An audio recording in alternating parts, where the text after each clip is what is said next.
Morning found them both heavier than usual. Not from the eggs, though Inigo had insisted on cooking 3 each for balance, but from the ring now locked in the guild's vault. It wasn't on their table, it wasn't in their hands, but they could still feel its weight in the air, like iron hidden beneath the floorboards. Lyra laced her boots slowly, eyes distant. Inigo tied his apron. Neither spoke until Rico banged open the shutters and a wave of plaza chatter rolled in. People are already chanting out there. Rico crowed. They're saying you two stole gold from a lord's hand while he slept. Lyra groaned. We were seen. How in the blazes does that become asleep? Because songs are lazier than facts, Inigo muttered, flipping the friar flame to life. The line was thick before the skillet even warmed. Nobles leaned on canes they didn't need. Apprentices still in ink-stained robes whispered guesses about which lord would fall, and merchants shoved each other like children just to get closer to the counter. Lyra worked the orders with clipped precision, her bow never far from reach. Inigo salted fries with the same discipline he'd salted the road at Harrow's Notch. Measured, exact, no wasted motion. At the far end of the line, a bard already sang. The cook with a knife that cut through lies, the archer whose arrows stitched the skies. Lyra nearly snapped the paper she wrapped a burger in. By midday Elise appeared, again not as a customer, but as the inevitable storm they all knew she was. She leaned across the counter, speaking low. The cipher's been tested. The ledger opens clean. 10 names. 4 houses. 1 merchant guild. Inigo slid a basket of fries across the pass without looking up. And what happens to them? Tribunal meets tonight, Elise said. Quiet for now. But rumor spreads faster than rulings. Expect noise. Lyra's gaze flicked to the crowd outside the stall, restless with hunger and gossip alike. We're already drowning in it. The noise came faster than Elise had promised. That evening when they flipped the closed sign and scrubbed grease from counters, the knock that came wasn't a guild runner's. It was heavier, deliberate. Inigo opened the door a crack to find a courier in fine livery, bowing with exaggerated grace. For the heroes of Elandra, he said, offering a velvet pouch that clinked with coin. A gift from Lord Rendal Aram, who wishes you continued prosperity. Lyra's hand twitched toward her bow. Bribe.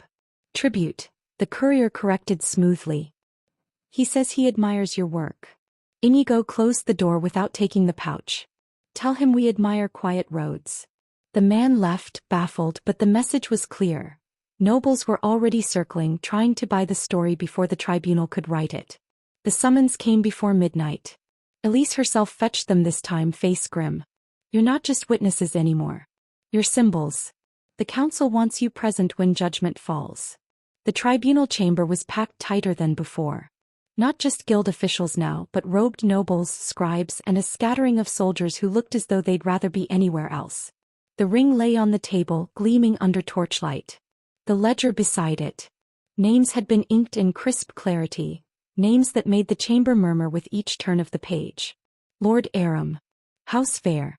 Merchant Guild of the 3 Keys. Each name carried weight and each weight pressed the air flatter. Thorn presided, sleeves rolled, voice iron. You stand accused not by rumor but by record. Tolls taken under your coin, blood spilled under your silence. The nobles protested, of course. Claims of forgery, of theft, of platinum meddling where it didn't belong. Lyra's hand tightened on her bowstring at each word. Inigo only stood still, unreadable as stone. When silence was finally forced, the tribunal's decision was swift. Investigation, seizure of assets, confinement for questioning. Not execution, not yet. But the tide had turned. And every eye in the room knew who had pushed it. Afterward, in the guild hall's dim corridors, Elise caught them by the arm. Her voice was low, urgent. You saw how they looked at you. Half the chamber wants you sainted. The other half wants you buried. That ledger didn't just cut nets, it slit throats. Don't walk alone. Not anywhere. Lyra's lips thinned. They'll try to hit us? Not directly, Elise said. But accidents happen in alleys. And nobles can afford patience. Inigo adjusted his belt, calm as ever. Then we won't walk alone. We'll walk together. Morning came heavy again. Yet when the shutters opened, the line was there, thicker than ever. 2 doubles. Rico shouted, voice cracking with excitement and fear alike. Fries up.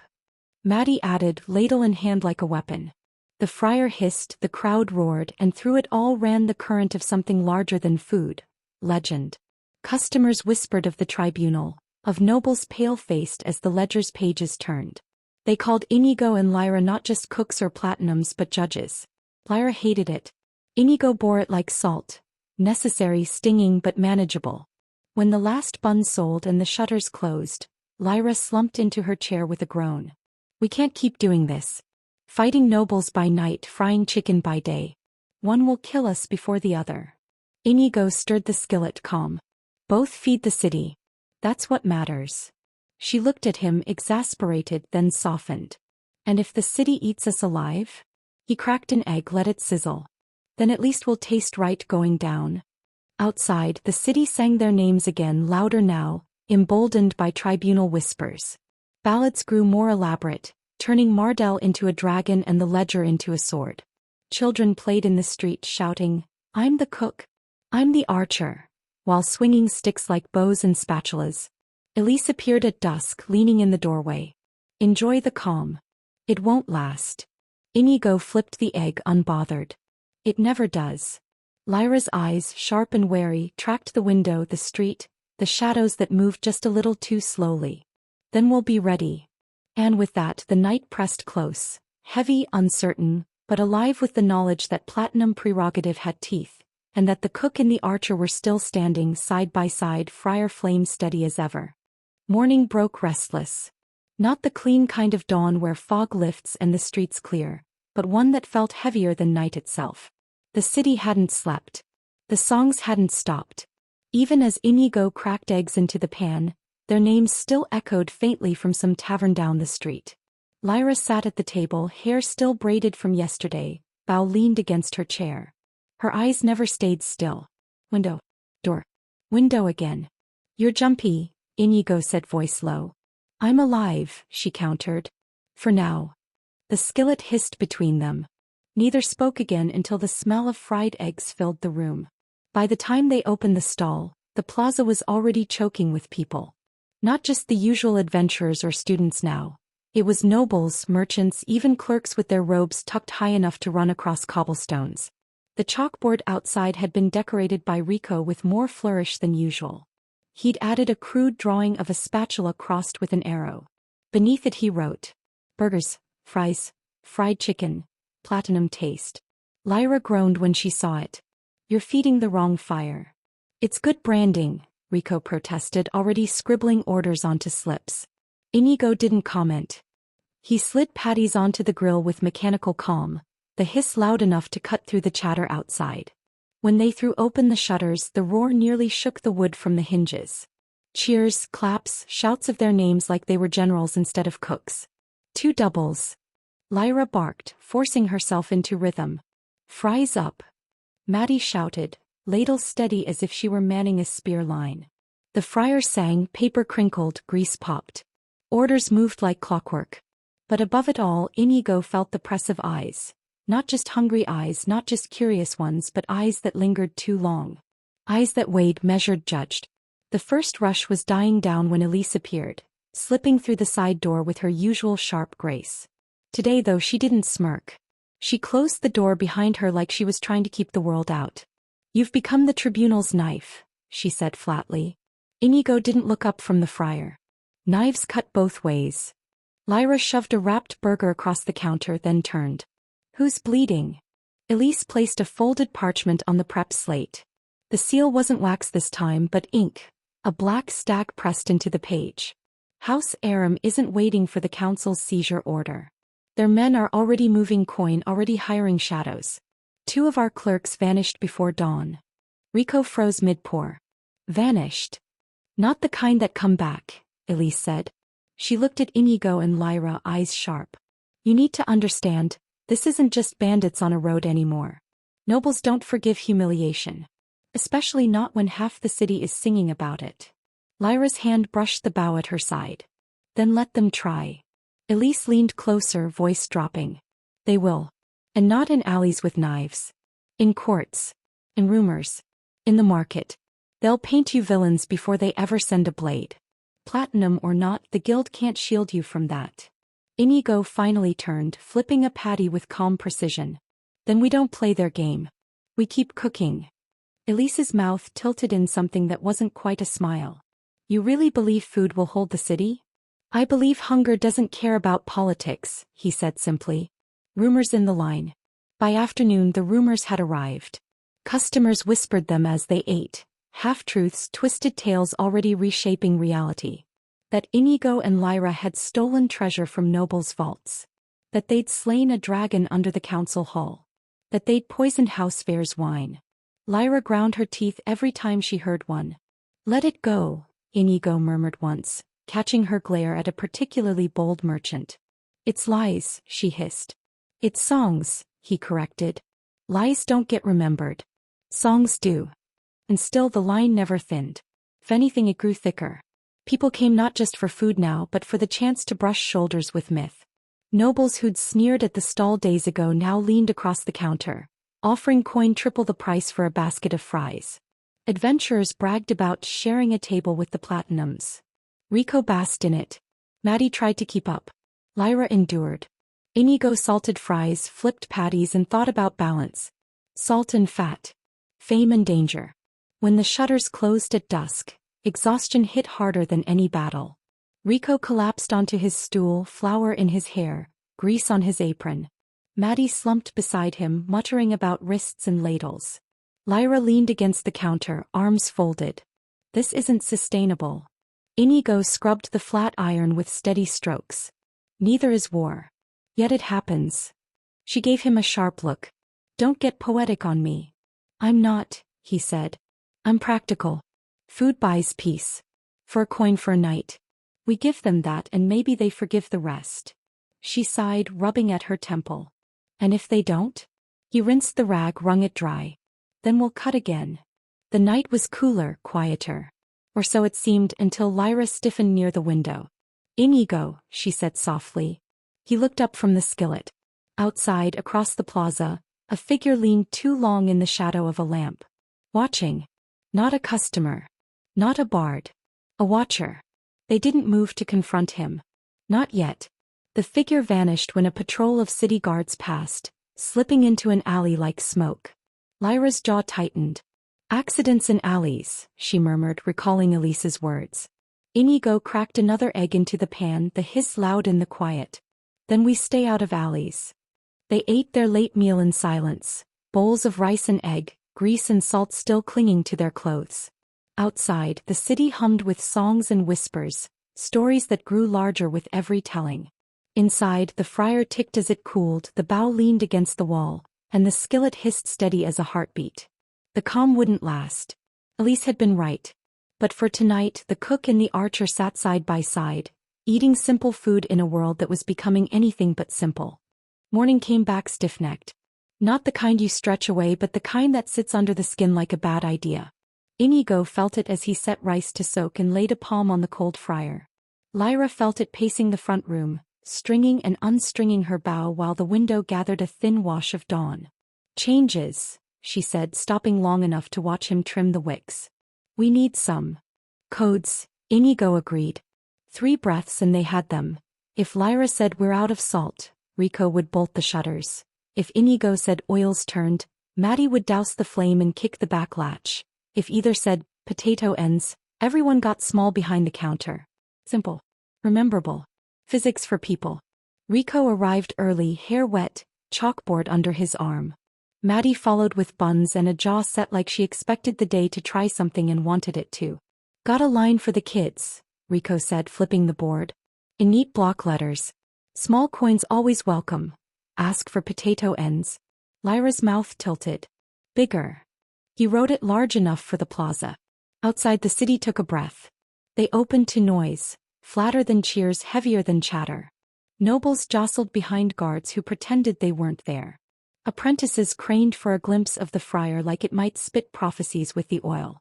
2 off-duty spearmen posted at the back, hands nowhere near hilts and yet not far. Welcome to Mcronald's. Rico called and the spell broke. Coins rang. Orders began. 2 doubles, Lyra snapped, finding rhythm. Fries up, Maddie answered steady. Inigo laid patties, slid buns to warm, listening for that edge where a sizzle turns sure. Salt like a scale. Pinch, toss, tap, tap. The line moved. The stall breathed. 2 men detached from the swell and didn't order. They leaned elbows on wood with the posture of ownership. Cloaks too fine, boots too clean. The taller wore a gray enamel pin slashed with white, rain or road. Platinum fare, he said, eyes on Inigo. You charge extra for the privilege? We charge the same to everyone, Inigo said, turning a patty. How democratic. The other smiled. Special people should get special things. Lyra slid 2 wrapped burgers across with a soldier's indifference. If you're hungry, eat. Thought move. You're blocking the line. The tall one's eyes flicked to her bow. Humor drained. The pin caught light like a narrow blade. Another day, he said, filing their faces for later. They melted back into the crowd. You saw the pin, Lyra murmured. I saw it, Inigo said, and didn't look at the door again. By second bell, neighbors found their way forward like a current rediscovering a channel. The bookshop keeper tapped twice on the counter for luck. The baker, once a glare, now an ally, sent his boy with a tray of day-old rye. For your potato ends, the boy announced, proud. Lyra clapped his shoulder like a sergeant giving out a medal. Golden fry. Rico whispered when the brine's spice lifted from the back. Second half, Inigo said. Limited baskets. Rico sprinted to the board and scrawled. Golden FI, after midday. Limited. The Hummin line shifted from hunger to anticipation. People counted coins like heartbeats. Then the city arrived with a seal. 3 men in slate sashes shouldered politely to the front, their politeness the kind that expected fear in return. The lead bore a copper-capped rod and a smile that didn't touch his eyes. Steward of Markets Inspection, he said, flourishing parchment. We've had complaints. Lyra relaxed by a hair. Paper was a blade she preferred. From whom? Anonymous as the law allows. Then be quick, Inigo said mildly, reaching under the counter. Lunch doesn't wait for bureaucracy. Rico's fingers hovered over the till, Maddie's over the salt. Lyra stood with a dishcloth and a look that promised a very clean inspection or a very short one. The steward set a tin scale down and tapped it. By weights and measures, are your patties honest? Portions accurate? Oil fresh, fit and free from adulterants? Inigo set his own balance beside it, kissed a calibration weight to center, then weighed a patty on wax. The needle settled where it should. A third time because kitchens teach redundancy. A ripple of approval moved the crowd. Oil, the steward tried.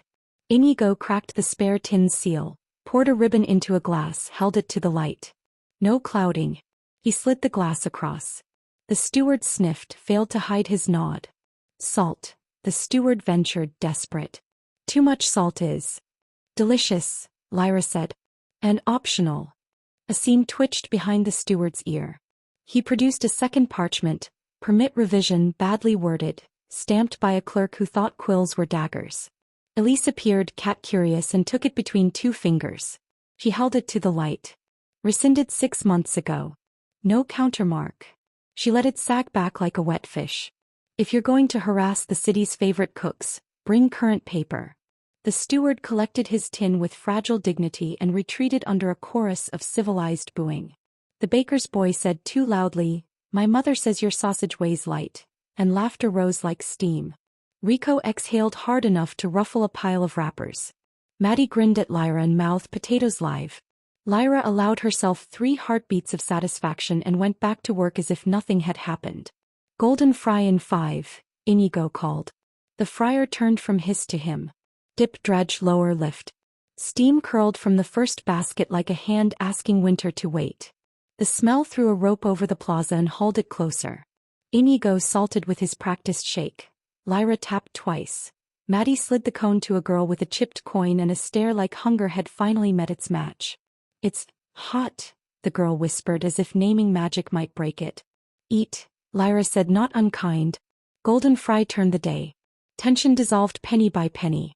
Nobles ate with both hands and forgot to be offended. Apprentices licked salt and argued whether crunch was oil temperature or flour ratio. Inigo, hearing them, almost smiled. Even the spearmen allowed themselves a cone each with the solemnity of men recognized for quiet work. A man 3 bodies down let out a theatrical groan and toppled, clutching his middle. The old bookseller tugged back a sleeve to reveal a soft wrist with a pale ring mark. "From the houses," he said dryly. "No booze, only laughter."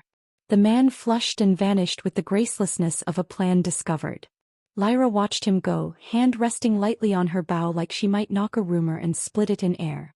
"Elise," Inigo said under the hum. She still lounged like this was theater. "If the houses send us actors, tell them to cast better." "I'll put it in the minutes," she said. They sold out when shadows went long and the city decided to be beautiful again. Lanterns blooming, children chalking spatulas and arrows on the stones, a bard finally finding a melody anything like truth.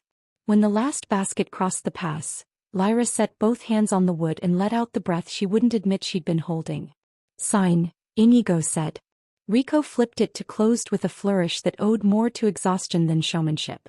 They cleaned like people who knew what it meant to be allowed to work another day. Oil filtered. Flat iron scoured to an honest mirror. Bins wiped. Cash counted. Maddie tucked the small coins cone away like a good knife. "Home," Lyra said. "You know what, I'm getting bored. How about a new change of scene for a while?" "What do you mean?" "I'm thinking of the demons. They have been awfully quiet." The words hung between them, heavier than the steam rising from the fryer. Lyra hadn't said it as a joke. Not the way she sometimes softened her sharp edges with a crooked smile. She said it with her bow still resting against the counter, her fingers tapping the grain of the wood like a drumbeat only she could hear. "The demons," she repeated. "It's been too quiet." Inigo set the oil strainer aside, his hands steady but his brow set. "Quiet isn't peace. Quiet is waiting." Rico looked up from the till, nervous. "You mean, like when the plaza goes silent right before someone throws a punch?" "Exactly," Inigo said. Maddie swallowed. "So what do we do?" Lyra glanced at Inigo. "We ask. The guild should have eyes wider than ours." He nodded once.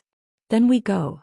They left the stall in Rico and Maddie's hands, a chalkboard scrawl promising back soon. Cooking business. It wasn't untrue. Just not the kind of business the customers expected. The guild hall loomed ahead, not louder than usual but taut. Like the silence of a bowstring pulled to its furthest draw. Guards at the steps wore expressions carved from stone, and scribes moved with purpose sharp enough to cut.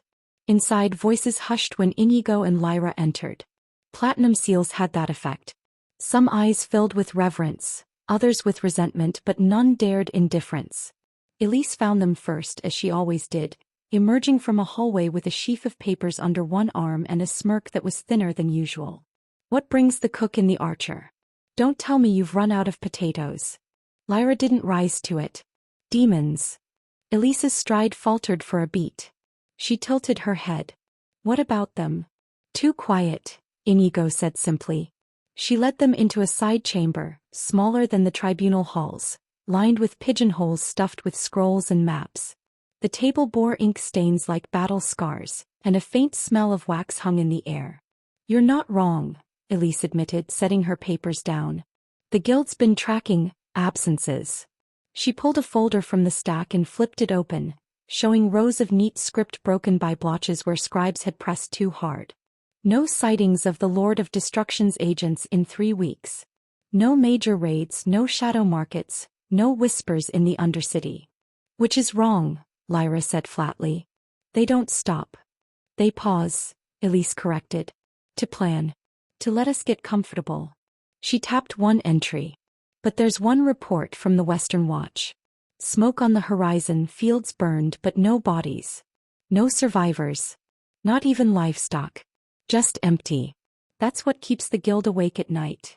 Inigo leaned on the table, reading without touching. "Cleansing," he said quietly. "Like wiping a board." Lyra's jaw tightened. "Or a warning." Thorn arrived as if summoned by their words. The guild master moved like a man who hadn't slept, sleeves rolled, eyes heavy but sharp as iron nails. He didn't bother with greetings. "You're asking about the Lord," he said. Lyra met his gaze. "Yes." He studied them for a moment, then pulled a chair. When he sat, the air seemed to grow heavier.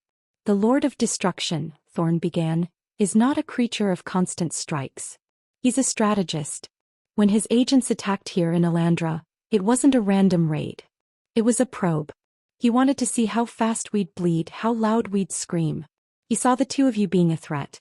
Now he knows. So why wait? Inigo asked. Thorn's mouth thinned. Because he doesn't intend to waste another probe. When he moves again it will be to break something, not test it. Elise shifted uneasily. The council debates this in whispers. They think the Lord's silence means his attention turned elsewhere. I think. She glanced at Thorn. I think he's sharpening his knife. Lyra folded her arms, bowstring taut in her voice. If he's planning something, why aren't we planning first? Why wait? Because the guild isn't one blade, Thorn said. It's a dozen, all pointing different directions. Nobles want safety in their estates. Merchants want trade routes open. Priests want sermons about vigilance. None of them want to admit the city itself might be the target. Then we're blind, Lyra snapped. Not blind, Inigo corrected. Looking the wrong way. Thorn's eyes flicked to him, faint approval beneath the iron. Exactly. He leaned forward, lowering his voice. There are rumors, scraps of whispers. That the Lord seeks something beneath the city. Old stones. Forgotten crypts. Places even the guild hasn't mapped in centuries. Lyra frowned. Relics. Or prisons, Elise said quietly. The Lord doesn't need gold. He needs ruin. And sometimes ruin sleeps until someone digs it up. The chamber held its breath. Outside, the guild buzzed with ordinary work, scribes tallying contracts and runners shouting times, but here the air felt like waiting thunder. Lyra broke it first. So what do you want from us? Thorn looked at them steady. I want you aware. I want you cautious. And when the quiet ends, and it will, you'll be the first called. Platinum prerogative isn't just freedom. It's responsibility. Inigo straightened, calm as ever. We'll be ready. Lyra's eyes burned sharper. No. We'll be watching first. Elise smirked faintly, but her eyes stayed serious. Then watch wide. And don't walk alleys. They left the guild hall under the weight of more than parchment. The plaza air felt thicker, the songs sharper, the laughter brittle at the edges. Elandra still lived, but under it ran a current they hadn't heard before. A hum, a vibration in the stones. Rico waved from the stall, chalk dust smearing his cheek. You were gone forever. We sold out of fries twice. Maddie added, and someone asked if the golden fry has demon blood in the spice. I nearly threw the ladle. Inigo washed his hands, tied his apron and coaxed the fryer flame back to life. The hiss was steady, reassuring. Physics didn't lie. Lyra leaned against the counter, gaze scanning the plaza, the rooftops, the alleys. Too quiet, she muttered again. Inigo slid a patty onto the griddle. Then we'll cook loud. The crowd cheered when the shutters lifted, coins clinked, grease popped, and the line surged like it always did. But somewhere behind it all, behind the songs and the salt and the chatter, the quiet of the Lord of Destruction pressed closer.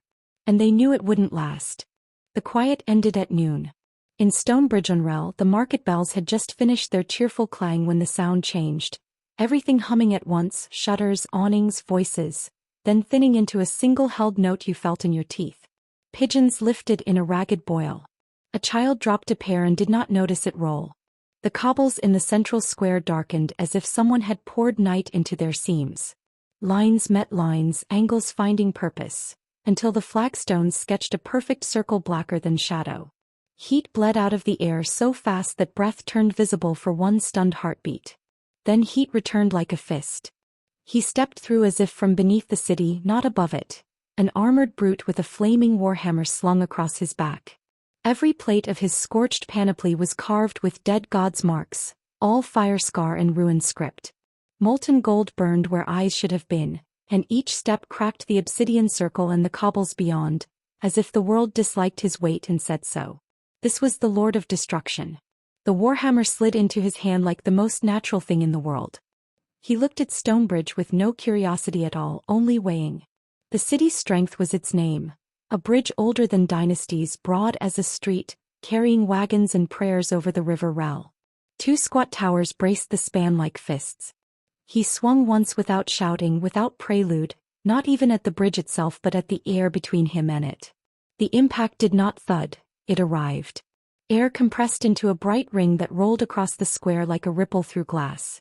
When it met the first tower, the tower came apart at the joints. Mortar dust before bricks, bricks before stones, stones before memory. The buttresses on the riverside tore in a clean line, the way roasted ribs give when cooked right.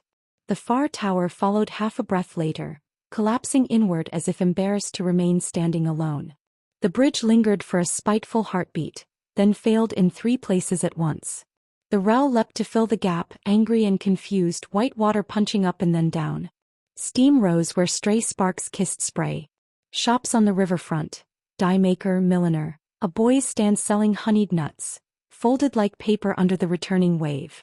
On the walls, ward bells began to ring the way frightened men do, brave first, then honest. A squad of city mages carved sigils in the air, palms bleeding, lips moving fast.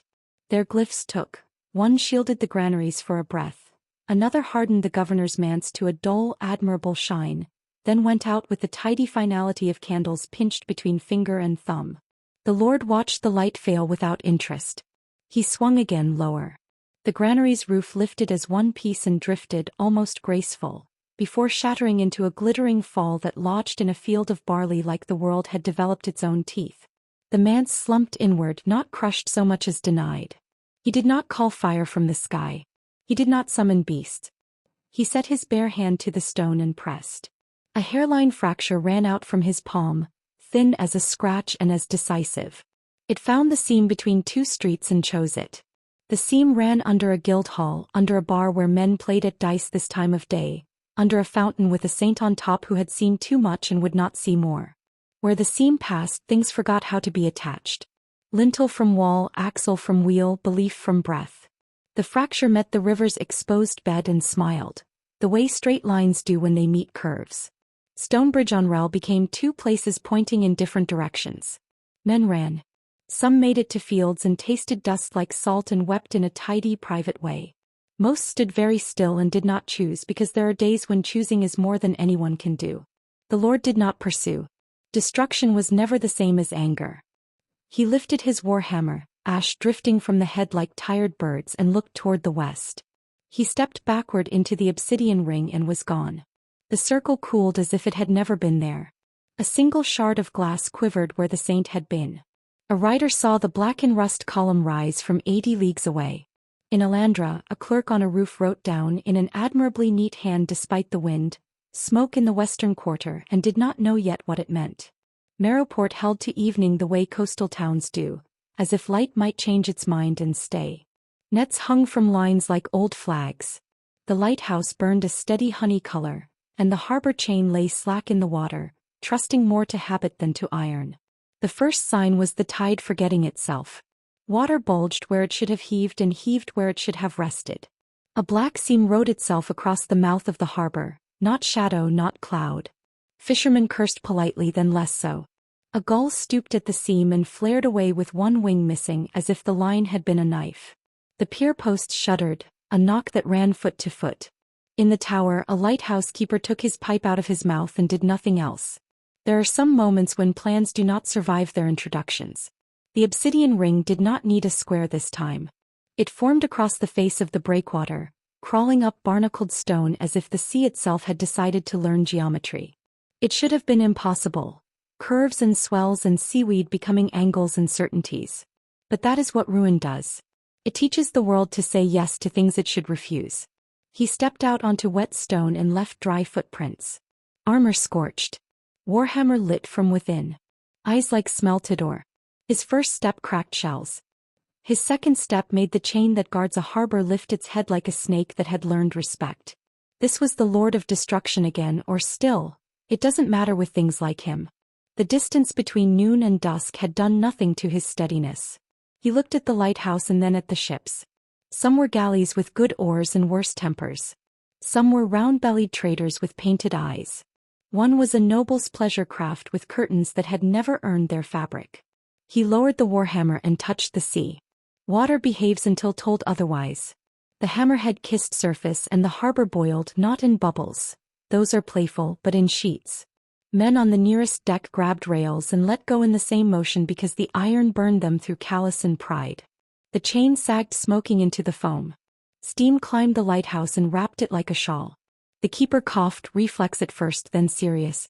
The flame in his lamp guttered under the sudden wetness, and soon the great honey-colored eye went out, and the city lost a habit it had kept every evening for 70 years. He raised the hammer and shouldered it, and the sky remembered it could be a weapon.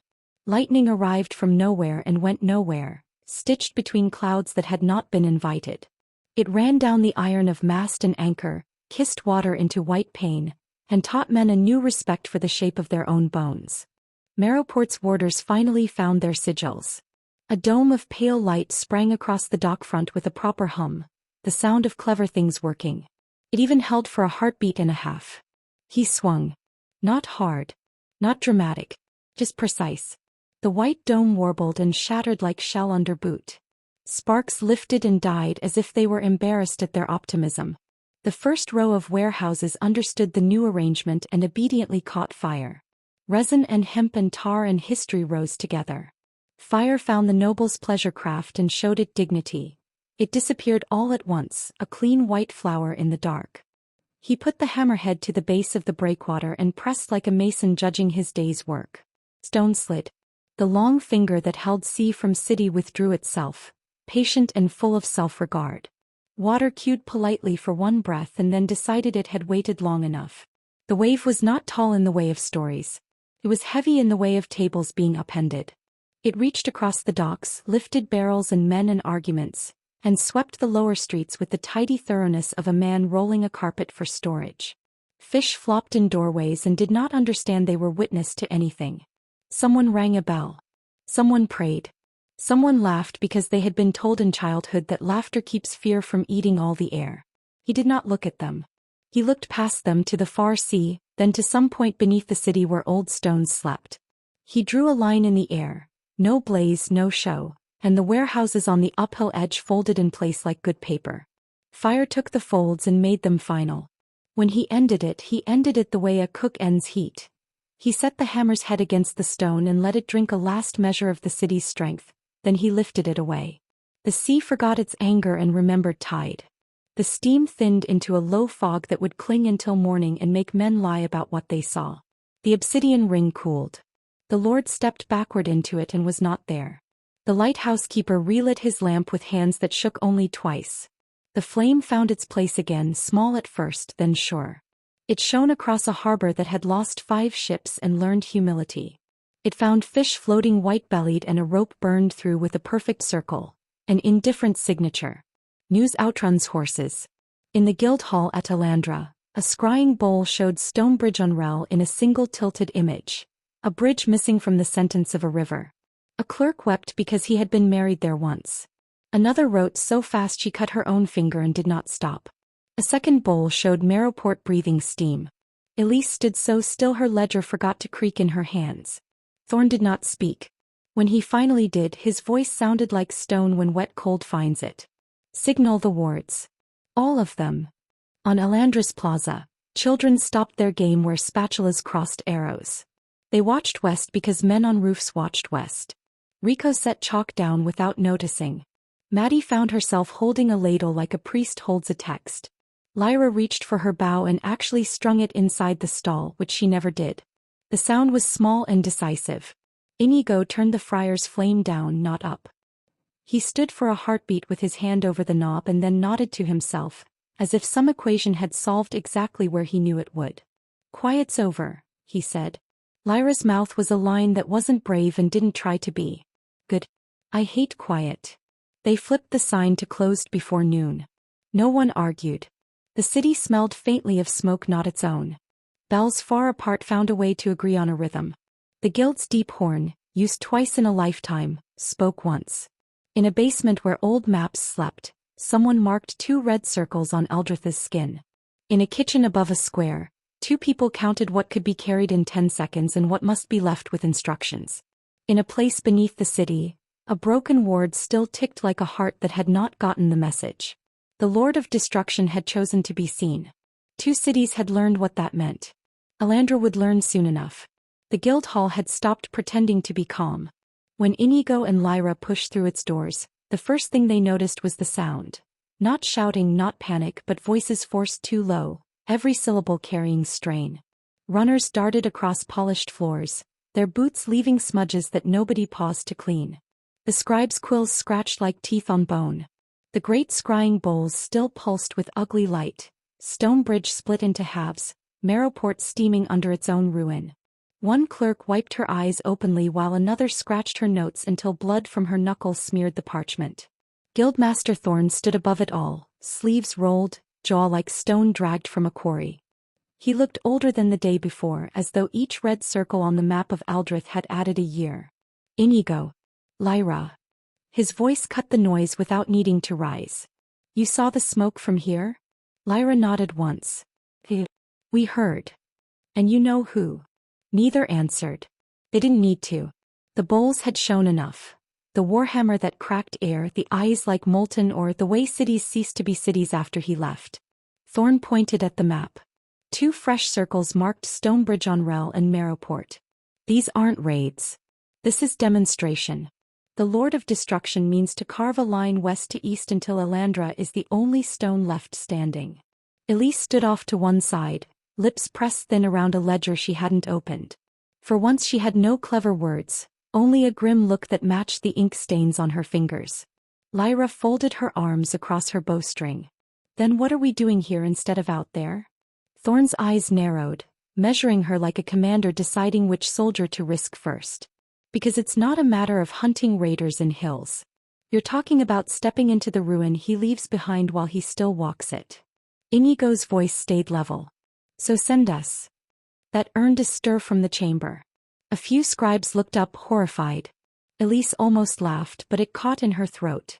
Thorn didn't laugh at all. He leaned across the table, knuckles pressing into the wood. Understand this. No pair of platinums is meant to face him. Even a full muster of 7 wouldn't be enough. But you, his gaze flicked between them, you're closest. You can move before the others assemble.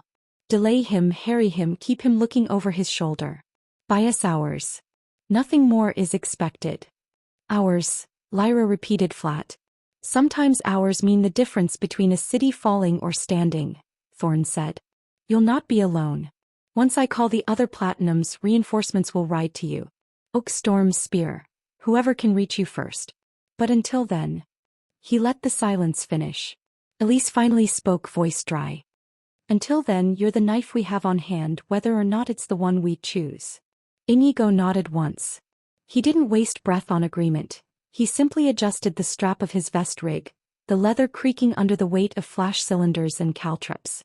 Lyra's eyes burned sharper. Fine. Give us direction. Thorn gestured to Elise, who slid 2 wax-stamped packets across the table.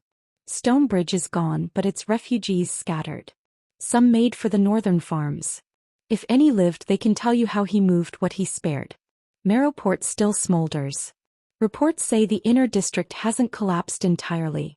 If he dug for something beneath it, you'll find traces there. Either way, we need eyes.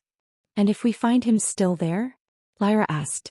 Thorn held her gaze without blinking. You survive long enough to tell me so. That is the mission. The words landed like iron. It wasn't reassurance. It was a boundary carved in stone. Elise tucked the slates under Inigo's arm. Use your machine.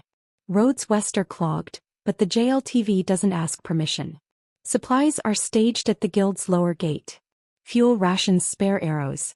Take what you can carry, leave what you can't. Don't linger. Lyra glanced at Inigo. You hear that? Don't linger. He gave the faintest tilt of a smile, the kind that didn't reach his eyes. Thorn's mouth twitched, but his voice stayed grave. You go with the guild's charge. Platinum prerogative holds in every district until I say otherwise. If anyone challenges you, speak at once. If they still stand in your way, remove them. Silence followed. No one in the chamber breathed too loudly. Lyra finally set her bow across her shoulders. Then we'll move. The guild's lower gate stood open to the square, its heavy timbers reinforced with iron that seemed suddenly too thin. 2 stable hands had already lashed crates to the JLTV's rear bed. Arrows, salted meat, spare bandages and rolled cloth. Beside them sat 3 sealed drums of the specialized fuel Inigo had drawn from the Freedom Shop system, their markings unfamiliar to any eye in this world. Rico and Maddie were there too, faces pale but stubborn. Rico clutched a chalkboard with half a farewell scrawled and smudged. Maddie carried a pouch of fried dough still warm from the stall. "You'll come back," Rico said fiercely as though saying it made it a contract. "Keep the codes," Lyra told him, voice firm but softer than usual. "Don't test them. Don't change them. Just keep them." Maddie pressed the pouch into Inigo's hand. "Eat on the road," she said, her jaw clenched against anything else. Inigo tucked it into the cab without comment, but his hand lingered on hers a moment longer than necessary. When they climbed into the jail TV, the machine's growl seemed louder than the bells. Its armored frame filled the gateway like a beast eager to be unchained. Guards stepped back instinctively, even those who'd seen it before. Lyra buckled in, her bow across her knees. "2 cities in one day," she murmured. "Yeah, he is making a comeback," Inigo said, shifting gears. The JLTV rumbled forward. Alandra's streets bent reluctantly aside, merchants pulling carts tight against walls, children staring wide-eyed as the iron beast passed. The horns of the city still rang, steady and grim, like the heartbeat of stone. Behind them, the Guildhall's windows glowed with scrylight. Above them, smoke from the west smudged the sky darker than dusk. And ahead, the ruins of Stonebridge and Marrowport waited, broken sentences in the story of Eldrith. Thorne's words clung to them both, heavier than any pack. "Hours matter." The JLTV picked up speed. Wheels struck cobbles, then dirt. Wind clawed through the open slit of the cab. Lyra closed her eyes for one breath, then opened them sharp. "Let's go see what destruction looks like up close." Inigo nodded once, his hands steady on the wheel. And how loud 2 people can be against it. The road carried them west towards smoke, fire, and a warhammer's echo still hanging in the air.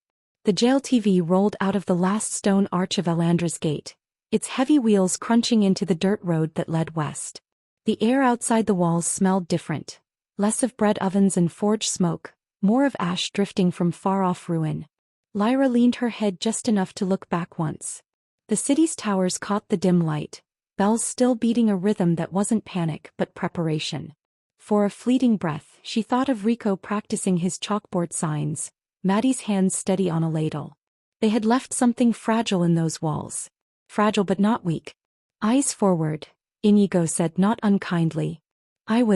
She replied, turning back. The road ran flat at first, then bent through low fields where refugees had already begun to gather.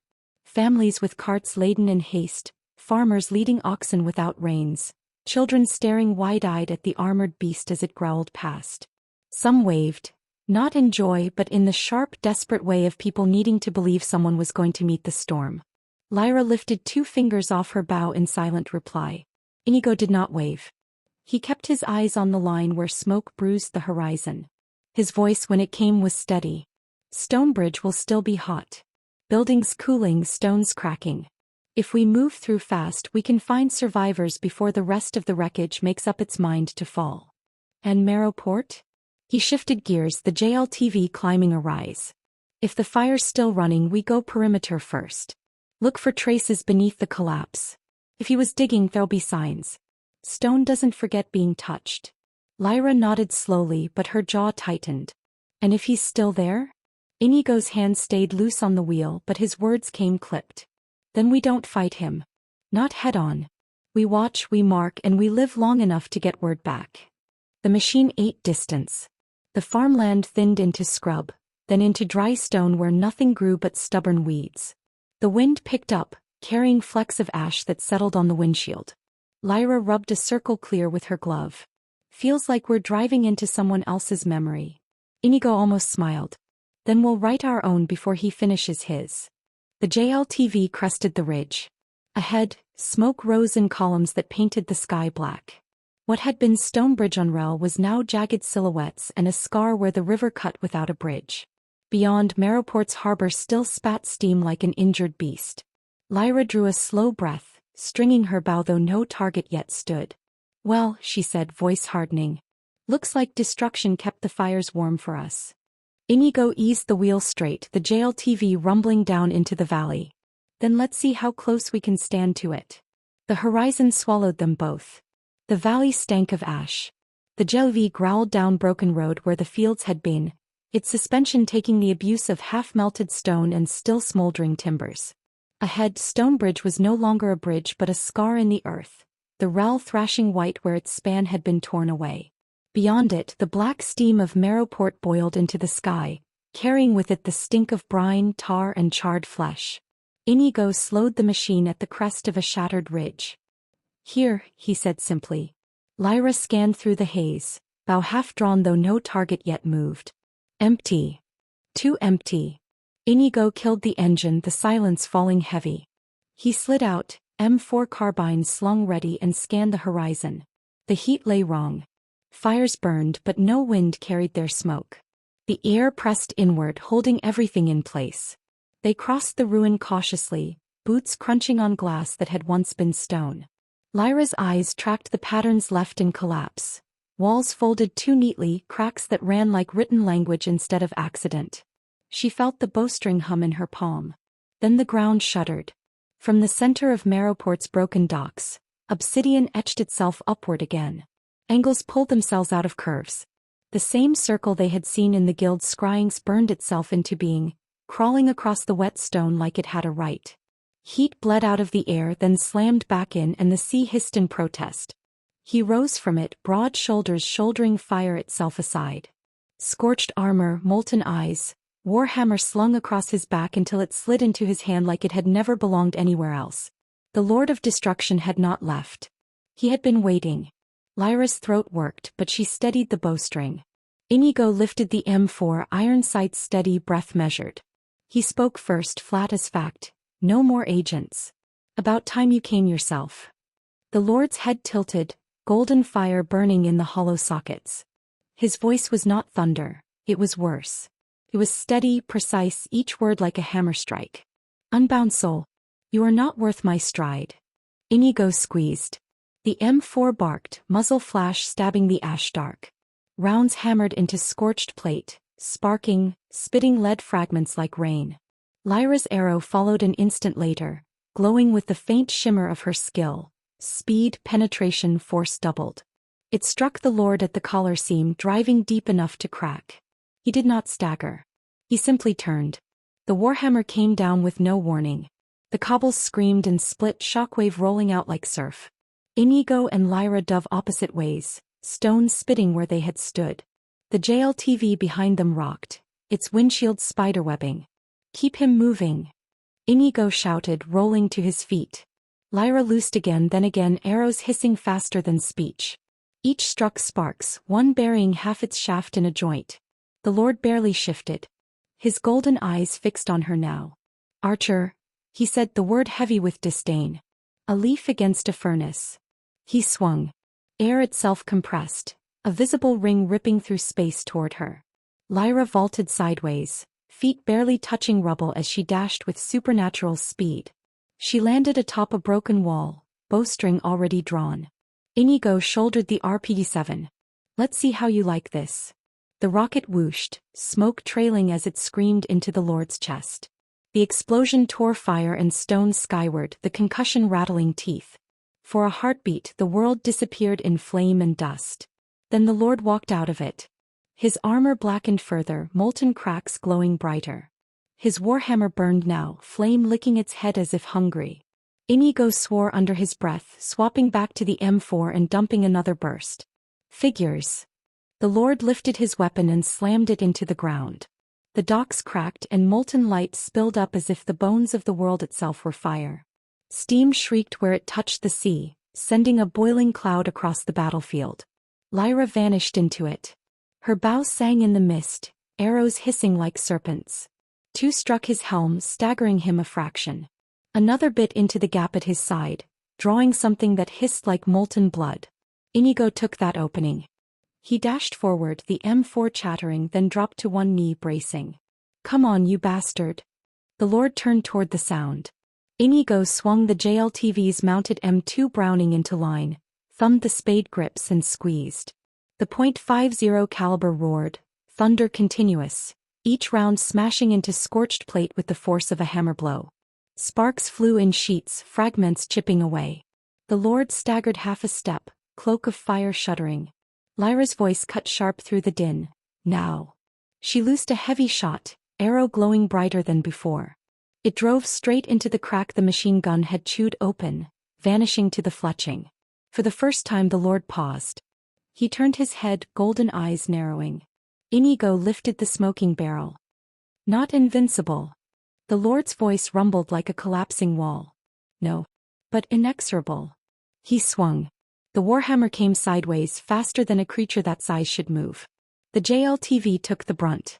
Its armored flank caved inward, wheels shattering, the machine thrown on its side.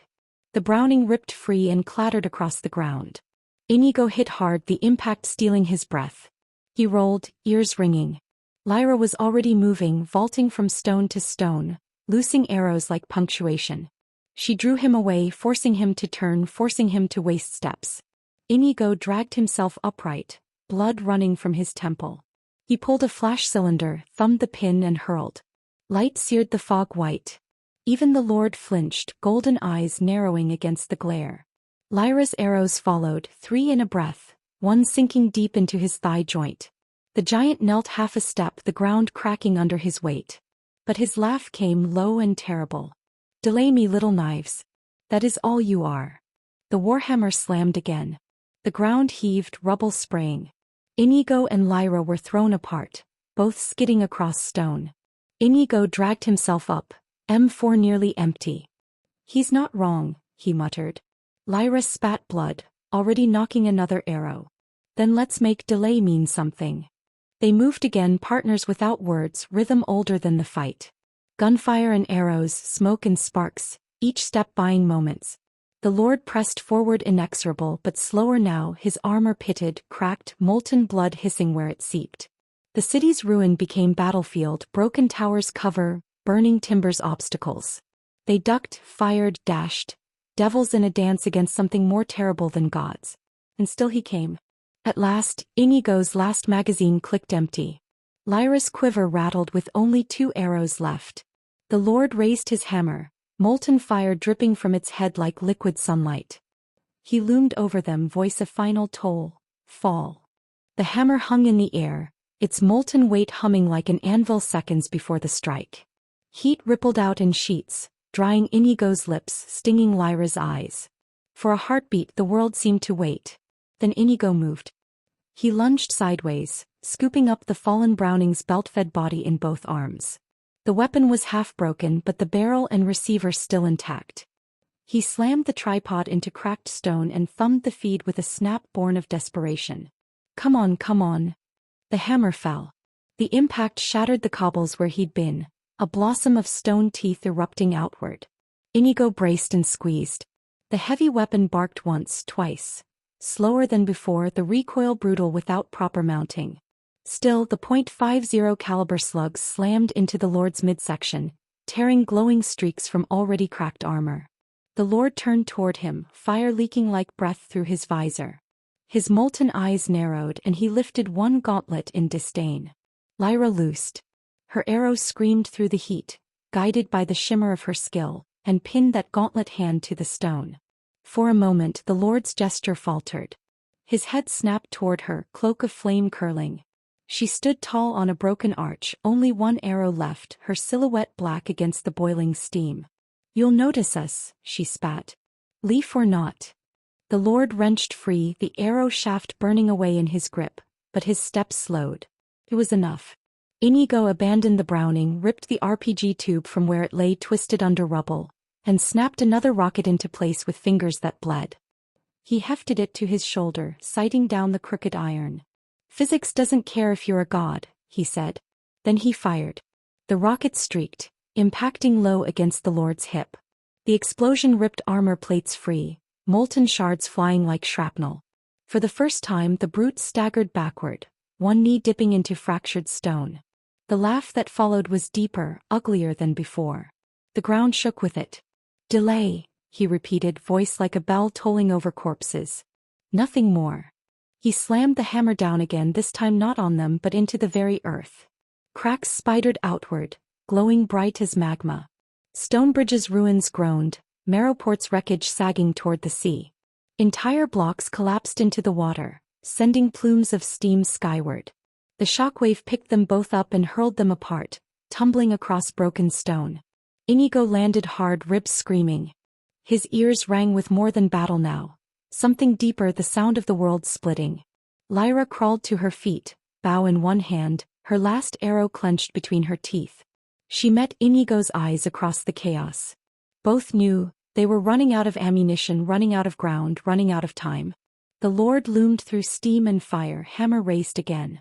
His voice rolled across the ruin like prophecy. When I finish here, Aldrich will be ash. Inigo spat blood and raised the empty carbine as if weight alone could answer.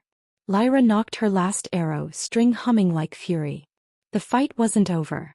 It was only beginning.